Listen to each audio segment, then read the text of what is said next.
Hey, what's going on YouTube? This is your daily upload from GZTV here. We are back with another video. We have The Walking Dead, Season 2, I didn't really do anything there, what the hell, Season 2, Episode 10, 18 Miles Out of Walking Dead. Pretty successful series so far. It's a pretty interesting one. I mean, this episode was pretty slow though. I'm not a big fan of this episode, really. There's some crazy things that go down, obviously, as with every Walking Dead episode, but I was not that impressed with the things that happened here.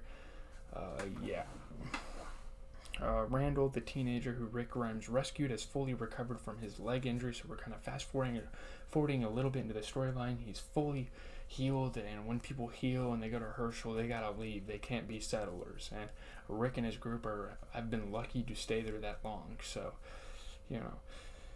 today is the day where he has to leave and go for himself and fend for himself. Rick and Shane Walsh tie him up, gag him with duct tape, and blindfold him with plans to leave him at a school 18 miles from the farm, making sure he's well off, making sure he has civilization, making sure he kind of has supplies to go out into the world. He is a single person compared to Rick, Shane, all these other people there in a group, so they could come from nothing, and as long as they're together, they can make something happen. But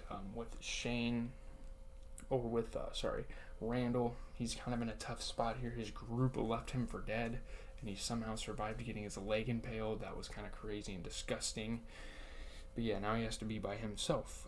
En route, Rick confronts Shane about what Lori has told him, including Shane's attraction to Lori and Shane's involvement in Otis's death. So there's a big rivalry that kind of brews, and they kind of resolve their conflicts in this episode in a weird way, in a way that doesn't really make that much sense to me. I don't know how they went from, oh, you cheated on my wife, I hate your guts, to, oh, okay, you're fine. I don't know. It was kind of a weird shift.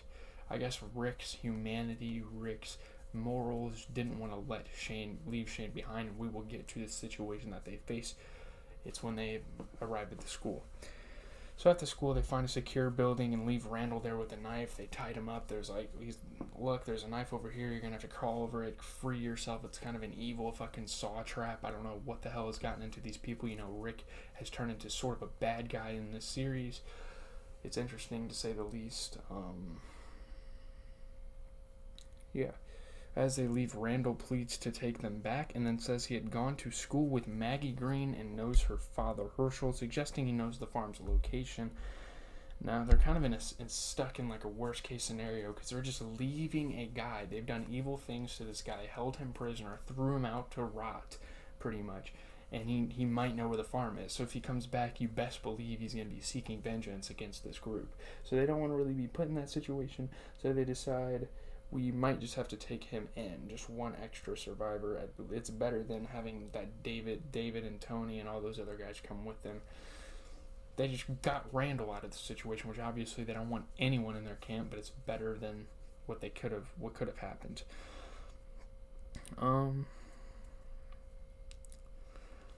Shane prepares to kill Randall, but Rick tackles him. It's like, dude, you can't just kill humans. We've already killed enough humans. Rick has killed a good 2 or 3 humans during this apocalypse, and he doesn't want to keep on keeping on with that. So they can't keep doing it. During the fight that follows, Rick is able to defeat Shane, who angrily breaks a window, and releases a horde of walkers in the building. Of course, Shane's anger causing problems quite literally end the situation that's been happening all series, and now it literally happens. Shane takes safety in a school bus while Rick rescues Randall back to their vehicle. So he's choosing Randall over Shane, which another thing that doesn't really make sense because despite your struggles, you guys went through a lot together. You were a part of a police force together. So it didn't really make sense when that happened. After contemplating leaving Shane, Rick returns to help Shane get to safety as well. He's like, look, I cannot let Shane, because despite how much I hate him, he's still a very valuable person to this group, and he knows core survival tactics.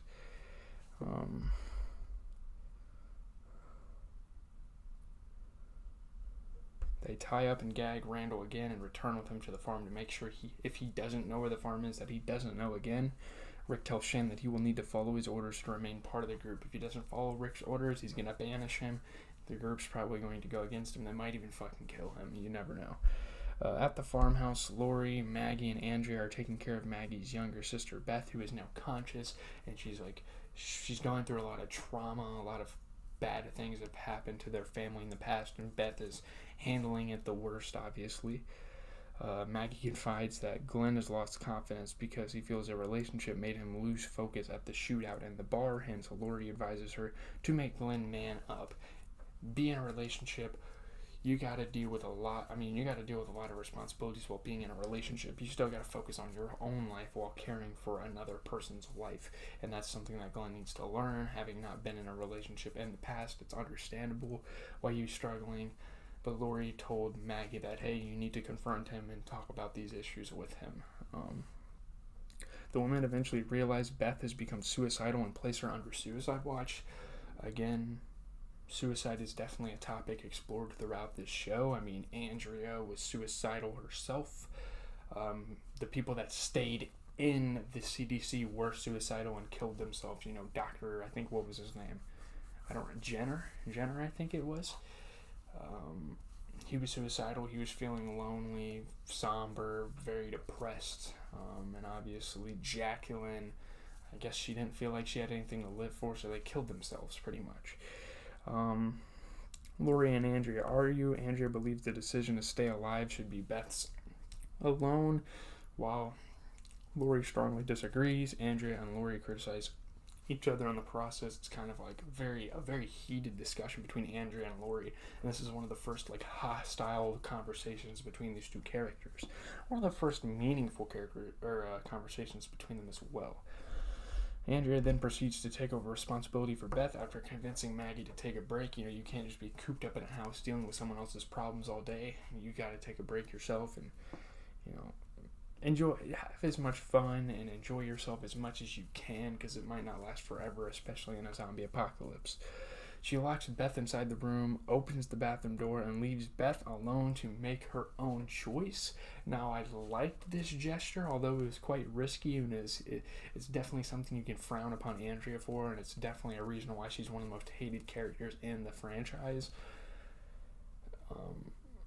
I think it's still a good decision, and it teaches Beth values, like you have to make your own decisions. Do you want to be a coward, or do you want to ride it out with the people that you love? Beth attempts suicide by using a shard of broken mirror to cut her wrist, but Maggie and Lori manage to pry the bathroom door open in time to save Beth, who is bleeding profusely but relatively okay. Obviously she's apologetic right after she made her decision to want to kill herself, but obviously when they showed up, it's the plot convenience. Very common in TV shows. Andrea returns to the house to check on Beth and is confronted by a furious Maggie, even though I think Andrea is a little bit in the right here to give someone their own decisions. Beth is at an age where she's mature enough to kind of go by her own moral compass, Andrea reasons that she allowed Beth to explore her choices, and Beth is now more convinced than ever that suicide is not an option, given the emotion of Maggie and Lori finding out that she's doing these things.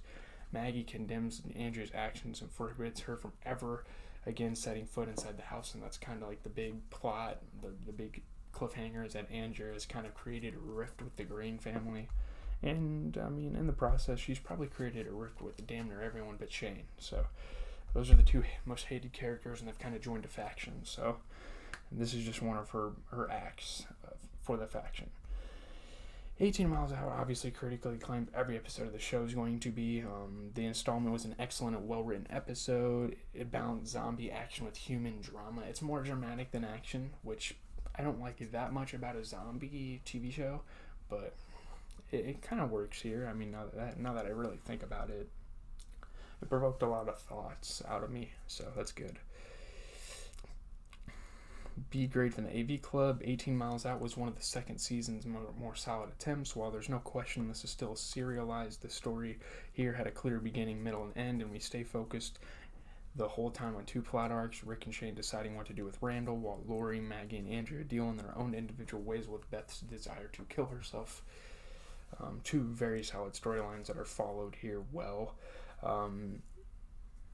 It makes most fans hopeful of future installments of The Walking Dead. 18 Miles Out was one of the series' best episodes for some people. Some people thought it was redundant. It indulged in another subplot centered on a petty argument. The episodic direction was more focused than previous installments, though. A 9.5 out of 10 for IGN, of course. Amazing episode for that to them. 18 Miles Out of 10 is a 4.5 star out of 5 by SFX. The season's best episode from some. It was filled with action, explosive arguments, and difficult decisions. The writer's oratorical impulses were mostly kept in check, giving us instead an action-filled A plot in the field and a suspenseful B plot on the farm, and both have serious stakes. The mode of connecting the two plots. Knives. This episode was all about knives, which is something I didn't notice at first, but I think that's beautifully done now that I think about it as well. The episode was a nice transition from what people thought was the typical development of the show. The episode was the strongest telecast since the second season premiere, what lies ahead by some. It was a good telecast. 18 Miles Out was slightly inferior to its predecessor for some. Some people were critical of the flashbacks in the episode. The process is very baffling. It was done in the oddest way, though, where the flashbacks didn't add any additional information than that which we already knew. It was as though the writers thought a flashback could be used in place of their characters having backstories instead of as a vehicle to convey them. The development of the storyline between Shane and Rick was lauded. It presented a cold and eerie outlook on the future of the two men. Their physical confrontation was very good, done well, wholly satisfying. The fight scene was great. The Shane-Rick fight was awesome. A brilliantly extended shuffle that started out with an air of boys will be boys pettiness, but quickly escalated into something genuinely homicidal. Of course, it was also gratifying to finally see that conflict turn physical with a fight we've been waiting to see for a long time. Rick versus Shane was appropriately brutal and did a very good job of representing the two men's different tactics. Rick was no doubt a formidable and dangerous guy in a fight, wailing on Shane with a series of punches, but Shane was going for the kill, using anything he could grab as a weapon as he shoved a motorcycle into Rick at one point and then threw a massive wrench at him in an effective holy shit moment. So yeah, it just shows like how each character's kind of handle things. I think this is a well done episode. I don't think it's amazing by any accord, but it's kind of boring. But the fight scene, Beth trying to kill herself, was enough to add the drama and add all the effect of the show and let it set in on the viewer. But leave a like, comment, subscribe. As always, it is GZTV. I am out. I'll see you tomorrow for Better Call Saul. I believe we're starting season 3. Yes.